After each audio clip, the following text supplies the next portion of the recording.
welcome. This is the Sparks by Ignium podcast. And today I am privileged to be speaking to my friend, running partner, and all-round good person, George Anderson.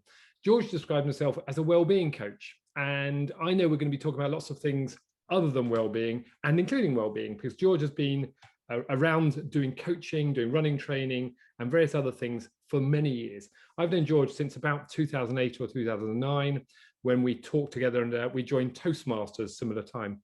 So George, well-being coach. What is a well-being coach? What is a well-being coach? Well, back in the day, Phil, back in the when I got into the game about 2001, you were called a health and fitness professional back in the day. And actually, I came into it as a personal trainer. So that was my first experience into the fitness industry, the world of well-being. And I think over the years, certainly over the last 10 years, it's very much evolved to this word well-being or wellness, if you're over in America. I think that's the preferred wellness. I guess I like it because it's more holistic. It's not just about health. It's not just about fitness. And I've definitely come away from the running coaching, the fitness coaching, and although all that stuff is still important and a part of what I do, it is definitely much more holistic now, which is the right thing, the right move, I think, for the industry and the world to move in, because it brings mental health. It brings, I think it also encompasses things like performance. So I differentiate the two, well-being and performance coach. Yeah. It's more of a holistic approach. Yeah, I like that. And it's interesting because, you and I have talked about doing this podcast for some time. And for those who have been listening to the Ignium Sparks podcast, we talk about a lot of things around growing the value of a business. But at the end of the day, businesses are made up of people, and it's the people that bring the business to fruition and create what it really is. And in fact, at this moment, I'm listening to the Steve Jobs biography. And what I realized there is there's the people at the center of it, the people with that willingness to want to do something. And I often talk about businesses being founded on purpose, but actually the thing around it is building a foundation around talent, capability, and culture. And you've got to have the right people on the bus, as Jim Collins talks about. So when we talk about, that holistic view, when I come into a business aspect, I talk about leadership, and I talk about resilience, and I talk about values and beliefs. I wonder, what have you seen over the last 12 months as we sit here in March 2021, 12 months ago, since the UK started into this pandemic and the world around it? What have you seen with regard to people and that holistic nature of leadership, George, in your travels? Well, I think you've got leadership of how do you lead other people, but a big part of leadership, Phil, I think, is how do you lead yourself? You mentioned there about values, and really values, when we know what they are, gives us a framework to make decisions, to which leadership requires decision making. So values is a really important part of that. But so too is the way, not just we spend our time, but where we pay our attention to, and paying attention to ourselves. I think this is a really important part of self-leadership, because if you don't have the energy, if you don't have the ability to support the mental stress, the emotional stress that we're all under, and all been under a lot more of in the last 12 months, then I think it's a lot more of a struggle. Of course, it's possible to be successful. It's possible to lead others to make good decisions, even if you don't take good care of yourself. I just think that it's easier to do all of those things if you also have the physical energy, and it feels better as well. So over the last 12 months, I think people have polarized in terms of the direction they've gone. Some have used the opportunity, especially in the first lockdown with all that lovely weather we had, to make some big changes to their lives and to the way they take care of themselves. And others have kind of gone the other way and perhaps started off with good intentions. And for one reason or another, there's no judgment here. It's just an observation that maybe have slipped into some habits that haven't been supporting the best the best health. And it's interesting, because I think we've seen this in the business community, where there's some businesses who are thriving through this pandemic. They've done amazingly well, and there are others who have fallen by the wayside. And if we look back 12 months ago, we saw a lot of issues around people worried about what's going to happen because their customers were staying at home, their staff were furloughed, and there were lots of talk going around about the big changes, and people talk about how do we come out of this. And back in March 2020, we didn't know how long it would take, and here we are, March 2021. There's still lots of big changes going on. So what have you seen with regard to the things people have done? You talked about paying attention to yourself to manage your emotional and mental states.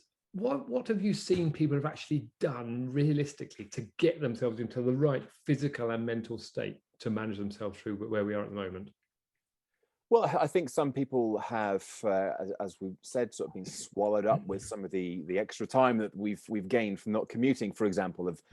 That's been swallowed up by more work. Whilst some have taken that time and they've really begun to guard it as this is my time, this is my opportunity to exercise or to cook healthy meals at the end of the day, for example.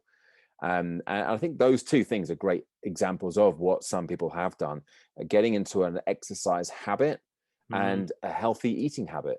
Now, they're not the entirety of holistic health and well-being by any stretch of the imagination, but it's a pretty good starting point. I think for most of us, if we could make some improvements in those areas, then it would make a big difference. For me personally, exercise has become so important, not as a means to an end. I don't think it's ever really just been a means to an end for me, but I've usually had some kind of goal that I've been working toward. Whereas the last 12 months, for me and for quite a few other people that I know, and actually this is one of the things I've been teaching quite strongly over the last 12 months as well, is you use exercise as an energizer. Yeah. It's something that gives you that energy, gives you that vitality, boosts your resilience, because you can have all the mindset strategies on the planet, but unless you have that physical energy, then it's really difficult to avoid those osodic moments where you know what you should do, but you just can't do it. So exercise for me has become a really important part of that. I need to take care of myself, and there are goals and there are benefits to taking care of yourself as well, but the major thing has been how I feel on the day-to-day, and I think that's one of the things that I've seen more people doing. I had a really nice message actually on that subject from somebody literally just this morning, messaged me over LinkedIn. He's an avid networker and spends all his time, works for a bank, but spends all this time out organizing and attending networking meetings. Lovely guy, quite big guy, full of life. Anyway, we had some stuff we were doing together. I presented at one of his events probably about 18 months or so ago now. And he messaged me today to tell me, just basically to say thanks. It was such a lovely message to get. It was really made my day. And he said, look, George, I don't want this to sound the wrong way. I haven't got a man crush to you or anything, but he said, look, I've just really been kind of inspired. And actually, since I last saw you, I've lost 3 stone. Wow. I've changed my exercise habits, basically from doing nothing to regular exercise. And he said, I started eating well. And I've just started to give a monkeys about how I look and how I feel. Wow. He's taking care of himself. And the tone and what he was saying in the message, it was just the next level up. It was just amazing to kind of hear that. And I could just imagine how he's feeling, and also what some of the comments are going to be from people who know him and haven't seen him for 12 months, and he's transformed. 3 stone. That's a lot of weight to lose. You can't hide that. People are going to notice that. And what I love about that as well, there's a thing here about as you said, you feel better in yourself if you feel healthy, you feel mentally with it. And I want to talk to you about some of those things, because I have a view that people turn up to work and they want to do a good job, but if they're not mentally and physically fit, they can't do the job that they really want to be doing. And when we're talking about engaging staff, a lot of the work from Ignium is about engaging people so that they want to be working with you, but they engage around a purpose. So they come to work for a reason, and they engage around your purpose and their own levels, but they share similar values. And I think this thing about, you talking about the gentleman losing weight, he obviously feels better himself. I wonder what it's done to his mental attitude in turning up to work. And obviously you can only speak speculatively about that, but I wonder what do you see in people who have made that shift to do something with their lives mentally? Well, I think it's immeasurable, and it's definitely noticeable. Like you said, I've only got that message from him, but I could tell by the tone and almost his apologetic nature of, I wasn't sure if I should send this or not, because it might sound a bit weird, but he really wanted to say something, and you don't do that if it hasn't made a significant difference. And I said, John, thanks for letting me know. It makes me feel really good that I've been a part of that journey. But ultimately, he's done the work, and he hasn't had to wait until he's got to the point that he's lost 3 stone in order to start feeling better. So I know from the clients that I've worked with what a difference it makes, not just to lose weight, which I think is a very short-sighted approach to take. It's not the lens through which we should be looking at health, fitness, well-being, and so on. It's the how you feel every step along the way. Yeah. You have one day where you do a bit of exercise, you move around a bit, and you eat well, you feel great. Whether you're 3 stone overweight, 10 stone overweight, or the right weight for your height, whatever, it doesn't matter. If you're eating well and you're moving, then that makes a tremendous difference right now to your performance. I talk about dash for performance. When I was a personal trainer, people would come and they'd say, George, I want to lose weight, turn up and get fit. Give me a diet, give me an exercise program. And it was all about the long-term stuff. Like eventually I'll lose weight. Eventually I'll be able to run a 10K, or I'll have the body of my dreams. And it's all stuff in the future, but let's make these sacrifices and compromises now, and then the goals are there in the future. Whereas now, what I'm really trying to promote and share with people and impress upon people is this whole idea of, when I say dash, I mean diet, activity, sleep, and hydration. Wow. Okay. They're the four the kind of the main pillars, if you will, for physical well-being. It's not the be all and end all for all of well-being, but for the physical stuff, if you can make some improvements to your diet, if you can make some improvements to your activity levels, not just exercise, no point in training for an hour a day, sitting around your backside the rest of the time. You've got to be moving regularly through the day. Make some nudges and tweaks to your sleep quality and quantity, and simple things like drinking a little bit more water, getting more hydrated. If you do those things and then connect them to how you feel now, and I can guarantee that this chap will have been feeling better along the way as every pound's come off, and as every day's gone by that he's had another good food and good exercise or activity day. And it's the same story for so many of the people that I've worked with over the last couple of decades. I love that, around that connecting to how you feel now, because I think that's one of the key things. Just to backtrack slightly about the DASH acronym. I love that in terms of diet, activity, sleep, and hydration. And I've got loads of questions around what that could mean. And you mentioned that that's it's not just for physical well-being. And I wonder, there's some bits in there, if you take that word activity and break that apart, because actually there's lots of activities we could be doing to maintain our mental well-being as well. And you've done a lot of work around this as well. And I wonder, can you talk to any of those other things, that the activities we can do mentally to help us come out in the way we want to be coming out as in a full life, to do things we need to be doing? So do you mean the kind of activity, physical activity things that we should do, but aren't just exercise? Yeah, I'm thinking more about I suppose what's on my mind, there's things like meditation. Because you talk about activity, but I think of activity as being the meditation side. As a way, you and I both run, and we do other physical activities. But there's other things we can do, which are, if you can't get up and run, what else can you do to boost your activity levels? Yeah, sure. Well, first of all, I will answer that question, but let me answer the question that I want to answer first, which is art activity. Because actually, when people say, what's the best form of exercise, which is a question I've often got over the last 20 years as a trainer. And I think people expect me to say, oh, you should take up running, or you should do kettlebells, or you should do HIIT. And actually my answer is always walking, because all those other forms of exercise are great. But if you're not doing anything at the moment, I say, right, you've got to take up marathon running. That's often too much for most people to comprehend or to take on. Whereas, we can all go out for a 10-minute walk, or a 15-minute walk at the end of the day, or at lunchtime, or first thing in the morning. That's the easiest, and for mental health and well-being, probably the most beneficial as well, because it's repetitive, it's almost meditative. So there are some real benefits there to the headspace that creates. But now on to the question you actually asked. I'm going to come back to that question as well. I was going to go around in a circle here. So the question you're actually asking, what other activities can we do? And I think we need to be careful, because there are so many things that we could do, and it's very easy to tell ourselves that I should be doing those things. And you cited things like meditation there. Meditation is something that took me a long time to get into, because I had this whole pressure I was putting on myself of, I should be able to do this. Why can't I empty my mind for 20 minutes and sit here in silence? So I was really struggling, and then I sort of reined it back in. I took a much more of a bite-sized progress, not perfection approach, and gradually got into it. But it was only when I took that pressure off. Now, if you've not done anything like that before and you tell yourself you've got to be meditating for half an hour, journaling, another really good activity. You start, I'm going to meditate, I'm going to journal, I'm going to do some Wim Hof breathing exercises every day. I'm going to practice gratitude. I'm going to, you have all these things that you're going to do. And all of those things can have a tremendously positive impact on your mental health, on your performance. They're all things that I recommend.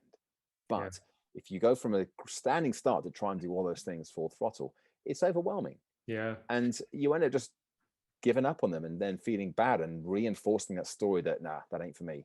Yeah, there's a really big point around that, isn't it? Because this shoulding ourselves, shooting all over ourselves. Yeah, shooting all of ourselves. You know, it's something that we often talk about, and I hadn't thought about that from that perspective of the meditation or the journaling or the gratitude diaries, because it does take time to do it, and it takes a habit. And you mentioned habits earlier, and you and I both are fans of James Clear's book Atomic Habits, and you talked about that in the past. But I think sometimes we see other people doing things and we think we should be doing it like that. And I wonder what's come out of this. And we're coming off track here a little bit where I was going to go, but to ask a question. When people have been in this pandemic, we've seen other people doing things mostly through TikTok, WhatsApp, Snapchat, Facebook, these other things. And I wonder how much of that has had an impact on people with regard to their activity levels, because most people have put out there all the activity they're doing, the Strava log showing how many miles they've clocked up this week. What advice have you got for people who are looking at those things, apart from the obvious, stop looking, that could help them just say, okay, this is what I could be doing rather than should be doing? Yeah, well, first of all, Phil, I'm impressed that you're familiar with TikTok. I haven't even touched or ever looked at the platform before. And every time we meet, you're talking about what your kids are looking at on TikTok. Agree with that. I think you have your own account, don't you? You're watching it, you're doing it, you're putting the dances on. Hey, us 50-year-olds, we know where we're going.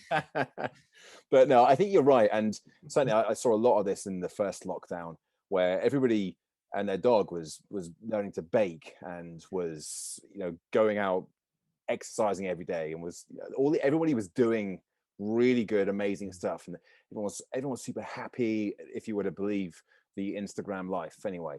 And I think that's worn a lot of people down. And we do have to be careful, because it's very easy to say, well, I know that's not real life. I know that not everyone's like that. But you look at it and there's a part of you that thinks, flipping heck, I should be doing more of that. I put a post up on one of my Facebook groups 3 or 4 weeks ago. It was 11 o'clock. I was still in my pajamas on a Sunday. And I just thought, you know what? I've seen all these posts and people, it was a lovely day. I've seen all these posts and people who'd been talking about how they'd been out, been running, they'd washed the car, they'd done the shop. And I just put a post up saying, who else is still in their pajamas? And a load of people. It's like one of the most highly engaged posts put up in the group. Loads of us, yeah, me. And I think sometimes we just need to give ourselves permission to do that, to not feel like we have to be doing everything all of the time, because it's impossible, it's unnecessary, and actually it can be quite draining as well. We try and fail. But to your point, to use those things as inspiration, which is really, ideally that's what we want to be using it for, to see, I never thought of doing that. Maybe I could try that. But to see how it maps into your life, not just the ideal theoretical version of whatever that thing is, meditation, journaling, breathing exercises, just exercise in general, any of those things. There's loads of stuff we could be doing. We can never do all of it. So we have to decide what's going to be the highest value activity for me that isn't going to mean I'm on the go doing stuff every single waking moment of the day. And I think there's a whole load of stuff in there which I'd love to unpack in terms of this inspiration, because I think if we're all in our own little world, which we have been over the last 12 months, we've all been locked down at home. There's not many of us have been going out to work, so sometimes our only outlet has been through the social media or through TV. And I'm a big one for not watching the news because of the negativity that's in there. But obviously we've had to do it to work out what's going with the government rulings at certain stages. But I think this thing about inspiration, I think, is key, because if you see other people doing it, you can get that view to say, oh, I could try that as well. And I've noticed this. You're talking about marathons. I'm always amazed at how many people apply for the London Marathon in the few days after the marathon runs, normally in April. It has been in April this last year, because people are inspired to do it. And to me, there's something around that word inspiration which gets people going. So there is a goodness in some of those social media things. But I think the bit you mentioned there is about working out what's the highest value activity for us. Yeah. And I think sometimes we also need to work out what's good for us and what do we need to do to relax. And I love your thoughts about, putting the post out at 11 o'clock in the morning, because sometimes I think we do need to give ourselves permission to relax, permission to let our hair down, just to say, I don't need to do this today. Yeah. But sometimes that's tough when you're on a roll and you think, if I come back to your acronym of DASH, diet, activity, sleep, and hydration, if I have I use the word, a bad day, and I just eat trash, I don't do any activity, I get limited sleep, and I forget to drink my water. That can sometimes knock you backwards quite a bit if you're feeling you've got to be on it. So how do people create that mentality to say, yeah, whatever the word is, 90% I'm on it and 10% I'm allowed to just let myself slip? Is there a balance on that you can talk about? Yeah, I think it's different for everybody. And the thing that I've noticed over the last 12 months, for me personally, has been how much I've needed to slow down. Because and I suspect that quite a few of your listeners as well, Phil, I'm a self-confessed human doing instead of a human being. And I was finding quite early on, around April, May time last year, that I'd finish a presentation. So I've been doing a lot of training and presenting to corporate audiences, and I'd finish. And normally, if you finish when you're in a room, then there's a bit of chit chat afterwards, speak to some of the delegates, and then you've got to go grab a coffee. Then you get in the car and you drive home. And you're buzzing from it, and then you transition to the next part of your day. Yeah. And what I was finding was I was finishing what I was doing, fully buzzed, fully energized, fully engaged, and then I'd close the laptop down, and there was this real discomfort with the silence that just crashed in around me, because I wasn't used to that. And I'd find myself immediately reaching for the next thing to do and jumping from one thing to the next without any gap or break or buffer. And I realized that wasn't good for me, because, well, first of all, we need to have those breaks to create that transition. But secondly, I think more fundamentally, why was I so uncomfortable in that silence where I wasn't getting any attention, where I wasn't in front of anybody, I wasn't connecting? I what was it about me and the needs that I had and what I was lacking in those days that I wasn't able to get? And I had to distract myself from that discomfort. So actually, ironically, journaling was one of the ways I used to get to the bottom of that. And I just realized I had to practice and get better at being comfortable in the silence without needing to every single moment of the day be doing something. And it's made a tremendous benefit to me, because now I'm much better at doing that. I feel much calmer. Every day I write down 3 things how I want to show up. And it's all connected to my values. I want to be energized and engaged. I want to be focused and indistractable. And I want to be calm and centered. Lovely. I just write that down, because if I ever find myself getting drawn into the emotional turmoil, panic, anxiety, fear, worry, doubt, or my thoughts start going about all these things I haven't done yet, or all the things I should be doing or could be doing, then I try to notice that and bring myself back to this central point that I'm okay, I'm doing all right. And there's a big piece around giving ourselves permission to do that.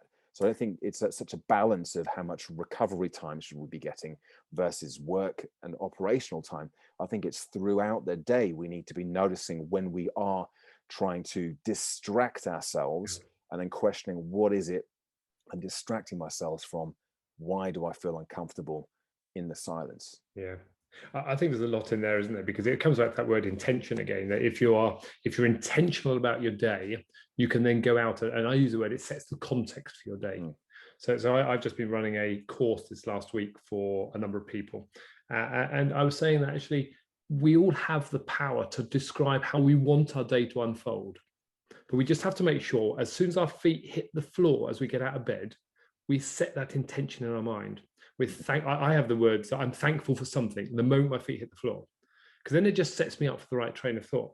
And I love your thoughts there about the three things you want to be working towards, because I think I love that word about indistractable. That's an interesting one in terms of, tell me more about what does that mean? Well, it's from a book called Indistractable by a guy called Nire Eyal. Okay. Nireyal, I think. And he actually wrote another book. I forget the name of it, but it was all about how companies, like tech companies in particular, design devices to be addictive and to grab our attention, to keep our attention. And then a few years later, he's gone and written this book called Indistractable. Wow. And what I love about the word is that it's like it's the, as he puts it, it's the opposite of traction. Yeah. So we want to get traction with what we're doing, but we don't. We create distraction. Yeah. There's so many great things in that book. Highly recommend it. And he talks about how if you don't know what you should be doing at any moment in time, then how can you say you're being distracted? You don't know what you should be doing. Hence, setting your attentions, setting a schedule of the tasks you're going to be doing each moment of the day, as far as that's possible, with a bit of flexibility in there as well, obviously. But having, like, now I'm going to sit here for 60 minutes. I'm going to work on my next presentation. If I'm getting distracted, then yes, I'm getting distracted from the thing that I should be doing. But if I'm sitting down, I'm just going to get on with some work. And then I start faffing around on emails and then just doing a quick post on social media. And I realize, I'm just getting distracted. It's because I didn't have clarity on what it was I should have been doing. So he talks about creating traction. And the word for me, having read the book, just brings back all of these things and these ideas. I even have, I haven't got it to hand now, but I have what I call a stone of focus. Love it. So when I'm working on something, I have the Chrome extension strict workflow. Okay. So I set that up and it sets me up with a 25-minute Pomodoro, 25 minutes where it knocks out all of my websites like news, social media, email, WhatsApp and things. So I can't get onto any of those for 25 minutes. And I have the stoner focus there. So anytime I feel that urge to quickly pick up my phone or to quickly check this, then first of all, I've got friction, which James Clear talks about in his book. So I've created friction. It's harder. I'd have to actually use a different browser or uninstall the extension. And I got a reminder that, yes, this is what I'm supposed to be doing. It's only for 25 minutes. And then, as he calls it, you've got to surf the urge. Feel the urge and just let it kind of wash over you. And then you come out the other side and you're back on task again. I love that, because I love this thing about this. I've not come across strict workflow before, but I love that thought. And you and I have talked about the 25-minute Pomodoro technique. This thing about creating friction to stop you doing it, to lock down your other things so you can't do it, because it's very easy for people to suddenly think of something, or maybe when I say people, me, to suddenly think of something and say, I'm going to do that now. And then something else pops into mind and think, I just need to do that. So actually that piece around indistraction, so you're focused on the context, the reason you're doing what you set out to do, and then you give yourself a 25-minute window and you do it, and then you can make a new choice at the end of that 25 minutes to do something else. But you've got 25 minutes to work through. That's a lovely one. And one of the points I was going to ask you about is tricks for busy people, because we're all busy. And you mentioned just now this phrase, which I often use. You use the word human doing, and we often talk about be, do, have, or have, do, be. Come back to that human doing, because we are busy doing. And one of the things I've noticed over lockdown specifically is there is little distinction between home and work for some people. And in fact, most people have been working in their house or in their bedroom doing what they do. What have you put in place? What have you seen people put in place to enable themselves to stop at a point and do something different at the end of the day? Because this is one of the big things I think which causes mental activity for people, where they take the work home with them literally and can't get away from it. Yeah. I'll talk about superstructures in the day, which are just any opportunity you have to stack some habits together. And if you're interested in James Clear's work, then you're probably already familiar with Charles Duhick's work as well. I think James Clear's stuff hooks off the back of, along with all of his own ideas as well. But Charles Duhigg talks about the idea of habit stacking. So if you have, let's say you keep forgetting to take your supplements in the morning, then put them next to your toothbrush, and then you stack the habit of taking your supplements onto the habit you already have of doing your teeth. So I bring this idea of superstructures through the day. Where can you install a number of different superstructures? For me, one of the most obvious and most beneficial for me is the morning routine. So I have my morning routine set up, that transition from sleep to wake or sleep to work. I have usually about an hour before anybody else gets up, where I do things like my meditation, some mobility work, some journaling, some reading, as well as that's where I do my own personal development for first thing in the morning. And then I go out and walk the dog. So that's one of the superstructures, and it's just bang, bang, bang, bang, bang. I don't really have to think too much about it because it's a stacked set of habits. But one of the other areas is where you were talking about here, the end of the day. Yeah. And I did find that I was just sliding from work mode into home mode, and I'm literally working out of my bedroom and walking out the bedroom door, and then the kids are around, and I'm cooking dinner, and there's no break or delineation. It wasn't that big a deal. It was fine. But I noticed that it was getting harder to switch off. And I think this is one of the other things I've heard a lot of lately. I said that commute that we used to have is being gobbled up by, I'll just do another 10 minutes of work. I'll just get a head start on tomorrow's to-do list if I spend the next 30 minutes that I would have been commuting. So the first thing is to recognize, like, when are you going to end your day, and acknowledge that you'll never get to the bottom of your to-do list. There'll always be stuff you can do. And then to have a really simple stack of habits or a superstructure of things you can do to mark the end of the day. And for me, there are three things. First of all, plan my day for the next day. The second thing is I pack down my gear. So I take my green screen down, I put the laptop away, unplug the mic, any lights I've had set up if I've been presenting, just tidy everything up and return the room to its proper use.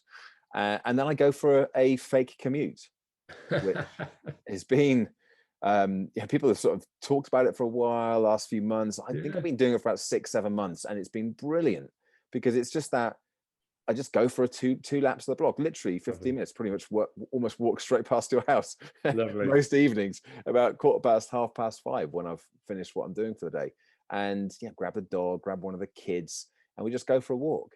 And of course, you get the little injection of physical activity, but you also get this opportunity to decompress, to shake off the day, and get ready to move into the next phase. So it's this real delineation between home or work and home.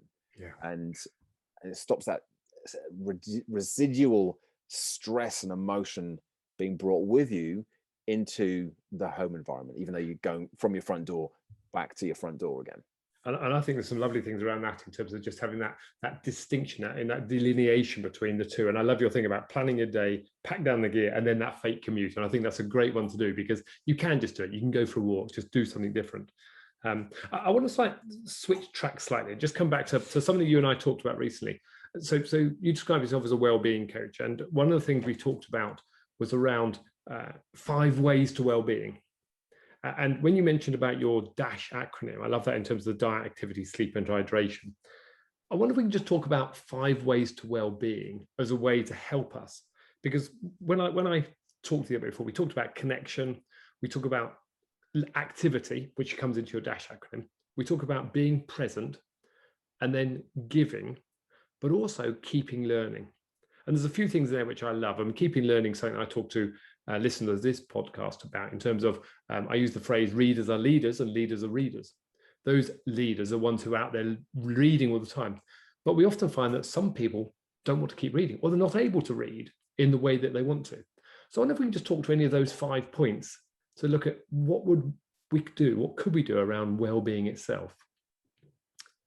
Yeah, the 5 ways to well, I'm surprised actually that hasn't had more publicity in the last 12 months with everything that's been going on. It's been doing the rounds for years. It's old, but very, very powerful and beneficial. And you're right, you sort of listed them out there. First of all, these are just 5 proven ways, scientifically proven ways. I always think if you put the word scientifically in front of something, then it gives it a little bit more credibility, right? It's not just, this could help. This has been proven by science. But if we connect with other people, that's one way that just makes sense. I think that's why we've been struggling, or so many of us have struggled so much, because we've had a lot of those opportunities to connect taken away from us. So connect, to give, not just money, but to volunteer, to give your time to causes as well, to connect to something that's a higher purpose than just yourself, for example. Be active, physically active. We've talked about that already. Take notice as well, which touches on mindfulness. Yeah. But here we're looking at noticing the things around you. I love on my walks, my fake commutes, my dog walks, looking at all those teeny tiny little signs of spring starting to spring. Yeah. And noticing the changes day to day. And that's a really simple way of bringing this take notice. Yeah. But the fifth way to well-being is to keep learning. And you're right, it's not always the best way. You can or you can't read. Reading isn't the best way for absolutely everybody, but there are a number of other ways to do that. Right now we're talking on a podcast, and I've only recently got into podcasts, Phil. Actually, I feel like I'm well behind the curve. Next thing you know, I'll be doing TikTok like you. Yeah, that's what older people do. But I started a podcast back in January, so I've recently started getting into it a little bit more as well, listening to others. There's so much great information on podcasts, and you can listen to it if you're on your walk. Not necessarily a mindful walk, but it's still a great time to listen to podcasts. Apparently, here's something I heard, and I'd only just got into it in January, so I don't know if this is true or not, but I'd heard that podcast listening dipped in 2020. So the number of podcasts increased because everyone's got more time on their hands, supposedly. But the numbers of listeners and downloads dipped because one of the prime times people were listening to their podcast was on their commute. Yeah. Now people aren't going on a commute anymore. Anyway, side note. Relate to that. Well, just I think that's a really good point, actually, isn't it? Because I listen to Audible as one of my ways for listening things, and it's only in the last couple of weeks where I've started driving again to go and do things because I've needed to. So, for instance, I've had an optician's appointment. I've had 45 minutes in the car to get to the optician's. I've had total 90 minutes round trip of listening to the latest book I'm having, which is a great way of doing it. I use the phrase net, no extra time. If you can do something, you can learn in that no extra time. So providing you don't go out for a mindful walk, you're going for another walk, you can actually listen to things as you're doing those things. Running is a great way of doing it, which is why I love 25-minute podcasts, because actually I know that I can nip out, do a 5K in 25 minutes, and it gives me 5Ks worth of listening time. It just works for me. Yes, absolutely. And I'll tell you another way, actually, something else that I really got into learning more about last November, so in the second lockdown. And this might be something that's interesting because it takes what we're talking about here, learning, and you say readers are leaders and leaders are readers, and it takes it off in a slight tangent, because I think the assumption is that you've got to be reading and learning about industry specific topics or personal development topics. But actually learning about things that are outside of your core area of expertise can do a number of things. First of all, it doesn't matter what you're learning as far as mental health and well-being is concerned. It's good for your brain to be doing this. I interviewed a guy for my podcast, a chap called Gary Garretts. He's 98 years old. Wow. I met him at Toastmasters. He joined Toastmasters 2 years ago at age 96 because his mantra is use it or lose it. Wow. And you know, he joined Toastmasters. He wanted to learn about public speaking. He's learned about all these other things as well along the way. But the idea of learning something that's outside of your core area of expertise actually could also have implications to sparking other ideas, increasing creativity, because now you've got these other perspectives. One of the things that I started to look into last November was gut health and fermented food. So it's kind of linked to what I do, and I've managed to talk about it in my work. And so there is a connection. There's actually a huge connection between gut health and mental health. But one of the things that I did to help me with that was, as well as interviewing and speaking to a number of experts, I read some books and some journals and reports, and I listened to some podcasts on the subject as well. But because I was already cooking the evening meal most days, I used that as an opportunity to learn more about the food that I was cooking. As you said, no extra time, net. I was doing it anyway. I might as well understand a little bit more about the probiotics or the different nutrients in the food that I was eating. Hey, get this, Phil. Did you know that if you heat, as in cook, potato or pasta or other starches, and then cool it, it actually increases the number of prebiotic, not probiotic, prebiotic. Prebiotics. Yeah, so it actually increases the it's like rocket fuel for your gut microbiome. And it happens when you cool it.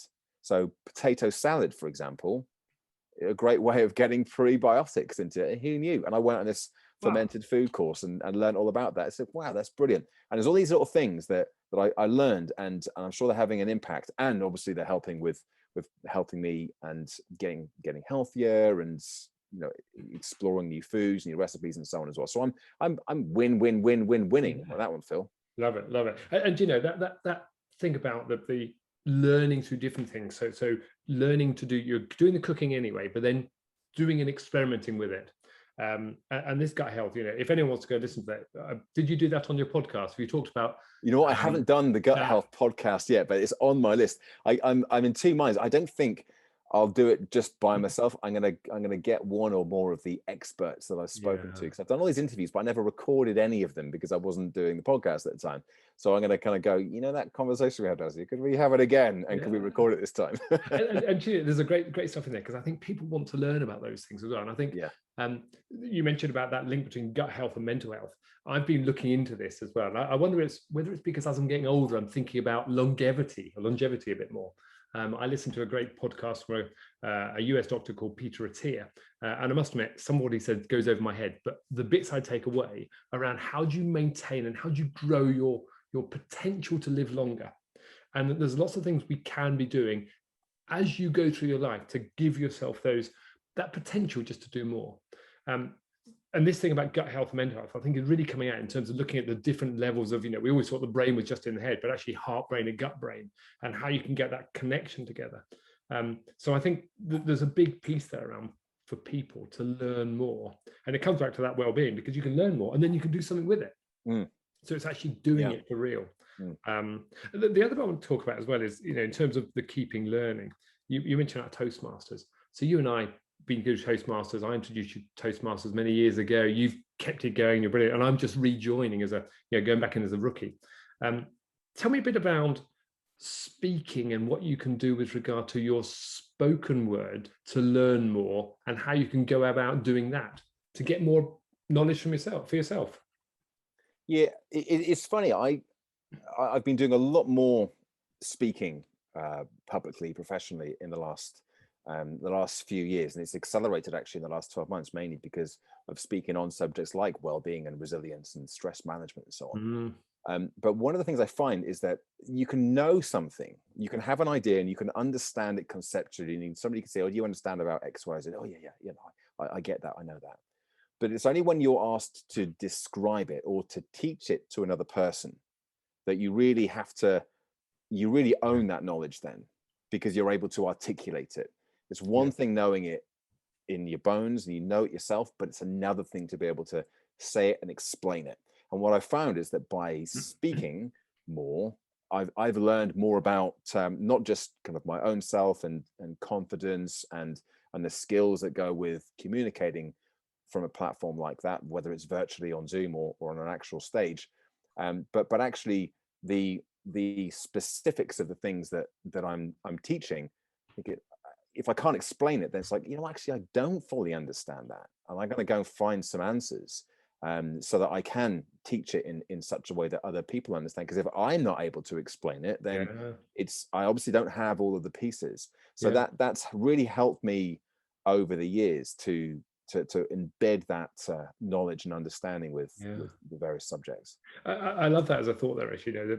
That if you need to do something, you're actually teaching it and getting that message out there. And one of the things that I always learn from Toastmasters, which I always take away, is distilling something down to a 5 to 7 minute speech. And if you can get the key nuggets into that speech, it just gives you the ability to be able to convey a message really clearly to people. And one of the speeches you gave many years ago was about the memory palace. Oh yeah. And that was a long time ago, but I still have that in my mind about how you can visualize things and place them in rooms and then go in through that room to come up with an answer, but actually to convey the message to someone else. And I think there's a big thing around that, around well-being, because coming back to your conversation about Gary Garrett, I'd love to be able to get to 98 and be able to go to Toastmasters and give a speech for 5 to 7 minutes with no notes. And there's the techniques there. And I think that's a great thing for well-being personally. So let's just carry on this journey around the 5 ways to well-being. We talked about learning. We've talked about connection, and obviously that's part of it. We talked about be active. I wonder if you have any thoughts around giving or connection in different ways. Anything that comes up for your mind on that? Yeah, I think the connection thing is something that, as I said earlier, I think so many people have struggled with, because our usual routes to connection have been reduced or taken away completely. And I think a lot of us now look at connection, and we've almost gone the other way, too much connection in some respects, and maybe too much of the wrong kind of connection. So we look to things like social media or WhatsApp message groups, and maybe feel like we have to be constantly connected because we're isolated, especially if you're living by yourself, or you're not spending much time with any other real people. Then it can feel very tempting to just to be on social media all the time to get that connection. However, it doesn't give you the depth of the connection. You might get the breadth, but you don't get the depth of it. And we don't need, as human beings, we don't need hundreds of thousands of friends, connections to survive. But what we do need are a small number of people who we trust, who will be there for us, to help us if we struggle, to cheer us on with our successes, and who will challenge us as well. I think that's an important thing to notice as well, that people who will challenge us and call us out if we're in my case, believing my own hype, or you need people who are going to kind of keep you grounded as well. And I think that's really important. And one of the things I found at the beginning of the first lockdown, again, I noticed some things pretty quickly, that I was spending all my time just looking at a screen, presenting, and I was with people all the time, doing loads of stuff in my groups and online, loads of connection, fantastic. And I realized I wasn't getting any of the real connection that I had previously been getting. So I just reached out to a few friends, and I think you might have been one of them, Phil. We just had a virtual coffee, just had a bit of a let's have a catch up, not worky stuff necessarily. We'll just grab a coffee on a Zoom and have a chat. So I just started booking in these sessions, and that made a real difference. It doesn't mean you have to go deep into all the things that you're struggling with or you're feeling, but just to know that you've got that connection with somebody is really important. I think guys were generally worse at that than women. And one of the things that I've certainly said in the past is with some of my good friends, we don't need to be speaking to each other every week to stay friends. We just pick up where we left off. But what happened was, a year, 2 years, 3 years would pass, and then we'd pick up where we left off when we next saw. But then 3 years had passed, and I hadn't had any of the benefits of that friendship. So I think there's a big thing around that, isn't there? The connection. I set up a Zoom pub. So prior to lockdown, we used to do circuit training every Thursday night. And the key bit there is we'd also go to the pub afterwards. But I realized the pub wasn't circuit training. That's exactly what you told Claire, is it? as someone once described it, it's like going like washing your car on a Sunday afternoon and then throwing a bucket of mud on it in the afternoon afterwards. But to me, the pub was not about going for the beer. It was about the connection. So I set up the Zoom pub. And in fact, that's where I really realized some of the benefits of Zoom back in March last year. So the pub is open from 8 o'clock in the evening on a Thursday night for the people in the group to come and join in. And there's normally 6 or 7 of us there, and we just have conversations. The conversation is actually just about that connection. And I think it's a big piece there. There's 2 bits I want to just touch on, and we've only got a few more minutes left, but the question around building those connections. You mentioned about accountability and people holding you to account and challenge you and calling you out. I think this is a big thing from a coaching perspective as well. Having someone else you can just pick up the phone to at the end of the day. Marshall Goldsmith, in his book, What Got You Here Won't Get You There, says one of the best things you need to do for yourself is to find someone who will do that at the end of the day, that will pick up the phone and just have the conversation. Say, George, you committed to do this. Where are you with it? And they're helping you understand what it is. And I think there's some big things there for people that we often don't have that accountability partner, which is why coaching at the end of the day, and we would say this because we're coaches, coaching is all about helping people become more accountable for what they do. and holding the mirror up to them so they can see, okay, that's what's going on for me. And I think there's a few things there which definitely connect in terms of helping people connect to themselves, help connect to others. And we can rely on social media, but actually sometimes we do need that face-to-face time to really get us just to be part of who we are. And from a business perspective, I see this, and a lot of businesses have talked about not going back to the office.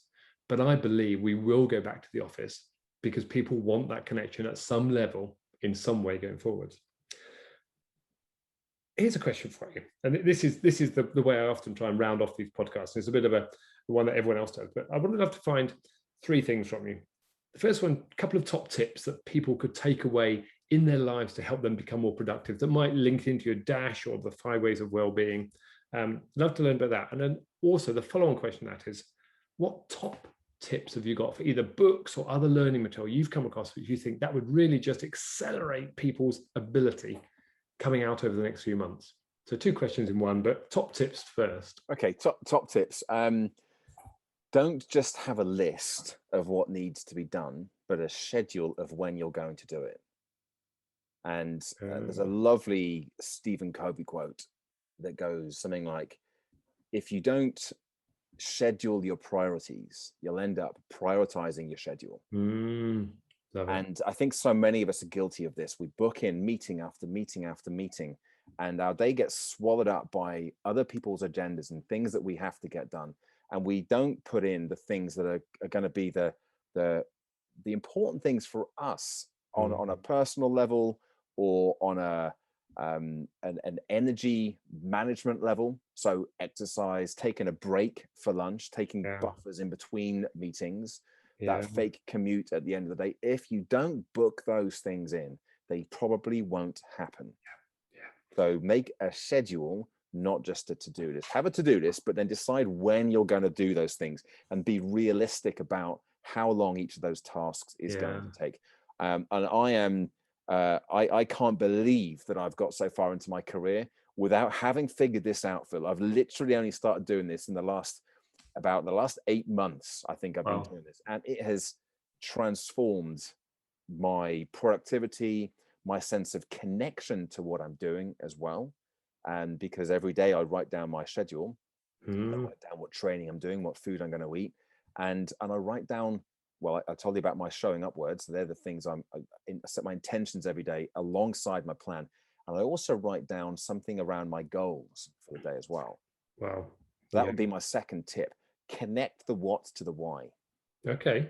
What you're doing, here's my schedule, because some of it might look a bit, that's not really very motivating. I've got to write that report. I don't really like doing that. But then you connect it to the thing that you're working towards. It's almost like that has meaning and purpose and significance. And that helps with that intrinsic sense of motivation.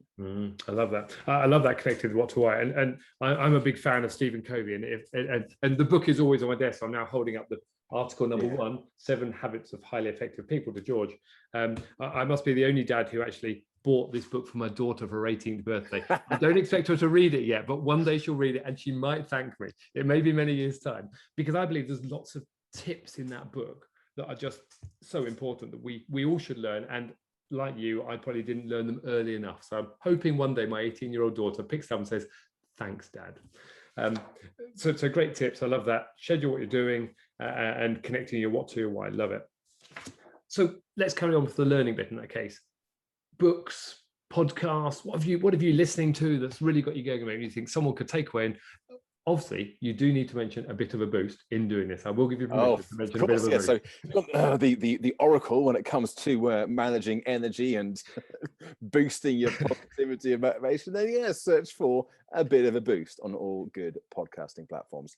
But actually, another podcast that I have been listening to quite a lot of recently, well, a couple. One is by a lady called Retrition. Well, she's not called Retrition. That's the name of her Instagram profile. But she runs a Harley Street nutrition clinic, and she has a podcast called Food for Thought. Wow. Rhiannon Lambert, that's her name, just come to me. And so she's got some great episodes in hers, but also I always get this wrong around, Feel Better, Live More podcast as well. Ranjan Chatterjee. It's number 1 in the health and fitness and alternative health podcast charts. It has been for a long time for good reason. It's fantastic.